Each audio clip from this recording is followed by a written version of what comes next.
Welcome to Mariposa Rising.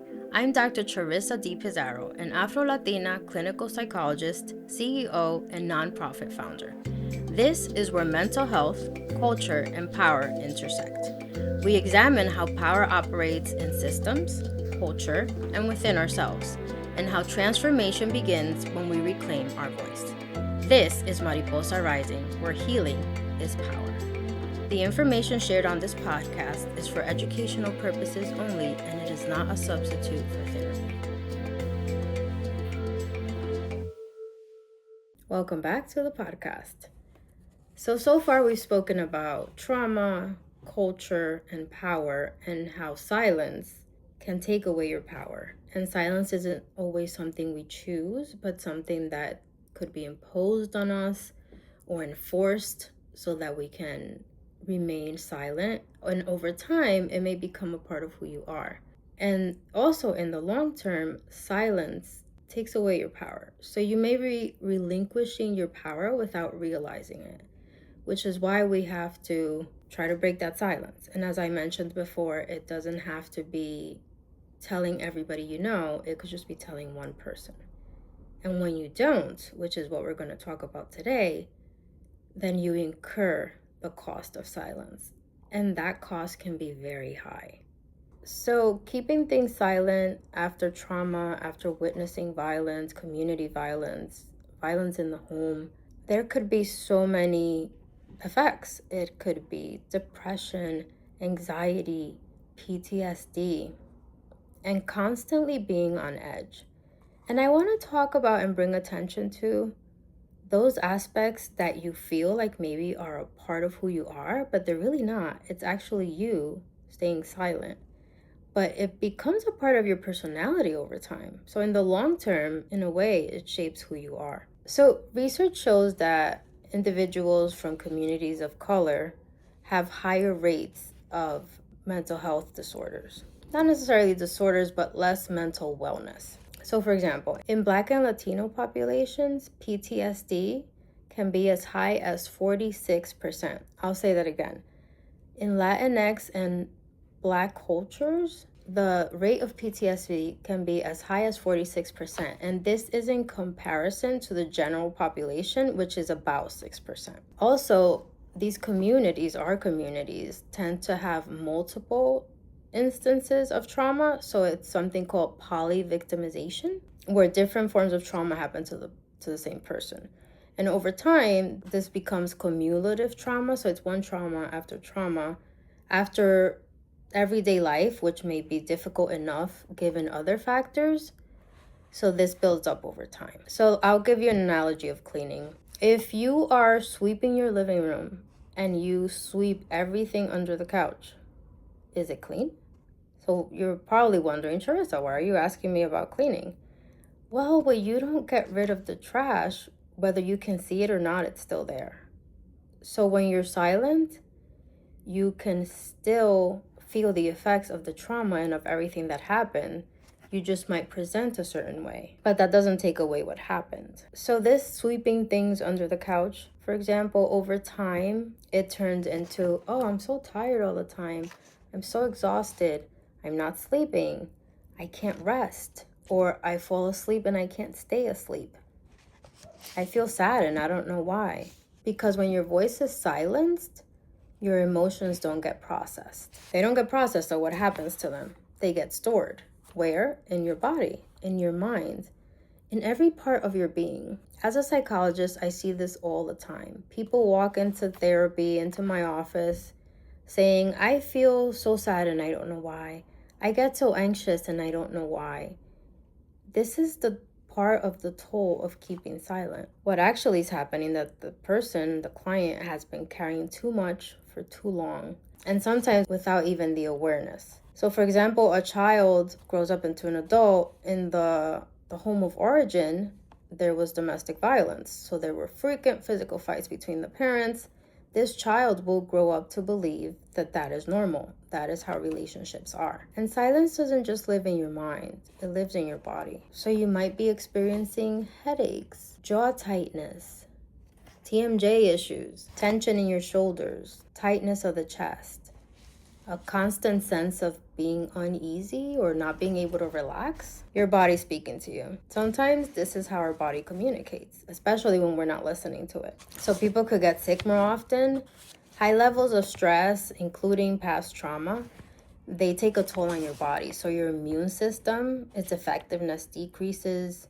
Like I was saying, you get more headaches. It could be stomach issues. Everybody presents different, but it could be a similar etiology, which is the silence and the cumulative trauma. So some people may get more asthma attacks, more migraines. And trauma doesn't just go away on its own if we don't talk about it. I'm sorry to say. It just gets held. It gets held in your nervous system, in your muscles, all that muscle tension that a lot of us carry here on our shoulders. That's part of staying silent for those of us who have been silenced. So basically it affects everything, and especially how you carry yourself, how you move around in the world. You may become more reactive and not know why you're irritable. So many clients come in to see me not knowing why. They know how they feel, but they don't know where it comes from. So what I tell them is, your body remembers what you may have forgotten. And silence doesn't just show within yourself. It shows up in your relationships and how you connect with others. When you've learned to stay quiet, you might struggle to say no. You might struggle to set boundaries. You might struggle to say, this is not what I want, or I want something different. And you might settle for less. So what happens? We start people pleasing. What's people pleasing? So people pleasing is a survival strategy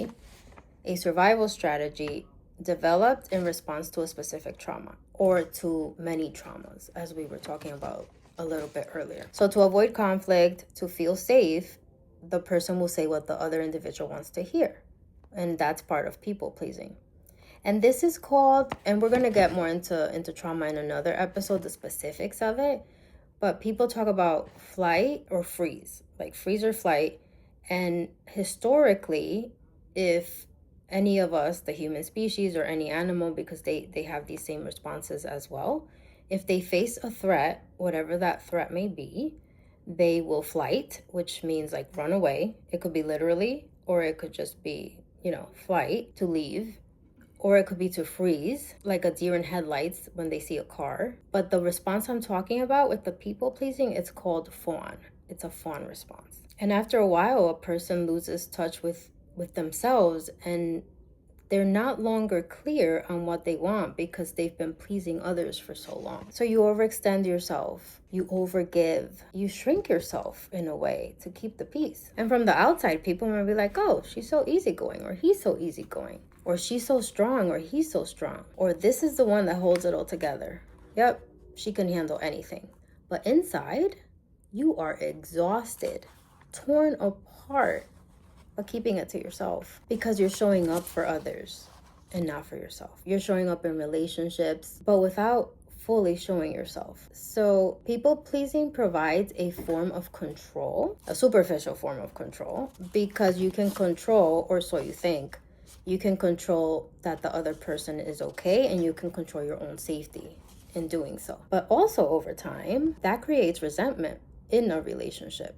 So you may not know why you're feeling the way you are, but it's because you're not getting your needs met. And unfortunately, sometimes we learn to appease others. We learn to read signals, which is part of that trauma response, so that we can act accordingly. And over time, we get disconnected from others. And sometimes we might feel lonely even though we're not physically alone, or we might feel isolated. So the cost of silence on your identity is deep. We talked about people pleasing, which is a tendency developed as a form of survival, and it's called the fawn response. But in losing your voice, you get disconnected from who you are, from your own being. When you've spent years adapting in different ways, you become someone else. So part of healing is to get in touch with the part of you that you have lost. And I'm not saying that you lost your whole self, although some people do, but you lost part of yourselves that you didn't think would please others. And that's still a part of us. You might do things like code switching, which is making yourself what others want you to be. So code switching, it could be about language, but it's in the sense that I'm talking about it, it's a survival mechanism. So you alter your language, the way you speak, you alter your behavior, your appearance, or emotional expression, you become hypervigilant. So when you're code switching, let's say something happens and you want to cry, but you shut down because that's not what the other person wants, or it could be a group of people or a family or friends at work. So this continues to add on and on into you, and it is not good for you. In the long term, absolutely not. But in the moment, it gives you that sense of control. And this is why we keep doing it. So I've had clients tell me they don't know what they want. They don't know who they are. And part of the therapy work is recognizing, gaining awareness, going back and talking about and processing those traumas or experiences which made the person the way that they are now. And they feel lost. And if this is confusing to you, it's because the process is very confusing. And again, it takes a huge toll on the individual. But it doesn't mean that it can't be undone, because I am a huge proponent of therapy. But you can also talk to others over time, but a therapist will be able better to guide you. Also, another trauma response, imposter syndrome. And who doesn't feel it from, once in a while?